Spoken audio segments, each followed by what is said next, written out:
Wakas makapogi points ng lalaki sa jeep at nung lalaking panayang share ng tips.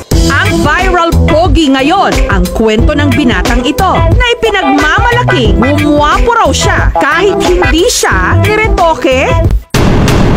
Noong high school, fruity o fruity gyawat kung tawagin si Joseph. Ang ibig sabihin naman ang kanyang motong YOLO, you only ligo once. Bata pa lang ako, marami nang nagkaagusto sa akin. Nakikitaan daw nila ako ng potensyal sa kahit daw hindi ako active sa klase dati. Bilib na bilib sila sa akin kahit na hindi ko gawin yung pinapagawa ng teacher. Okay lang kasi gwapo naman daw ako. Ay ayun. Mahirap tanggapin pero tinanggap ko na lang kasi ito yung bigay ng Panginoon sa atin. Aminados nasasaktan siya sa mga panunukso. Dati kasi wala naman akong pakialam sa sarili ko. Minsan nga hindi ako naliligo. Itim-itim ko, lagi ako sa arawan, mukhang mabaho.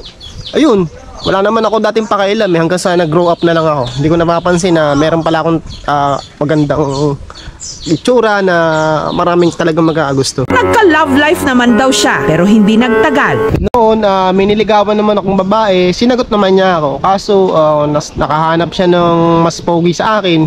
Kaya wala akong nagawa, naagaw. Hinayaan ko na lang kasi pangit ako. Naging determinado raw siyang i-improve ang kanyang sarili. Yun nga lang, can't afford siyang magpaderma o gumastos para sa mga mamahaling skincare product.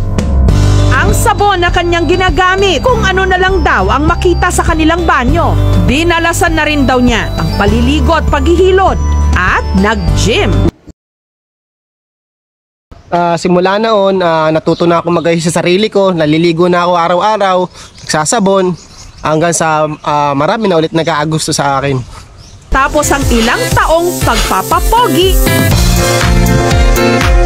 Ito na, si Joseph ngayon. Mas marami yung tanong kaysa sagot, pero di naman kailangan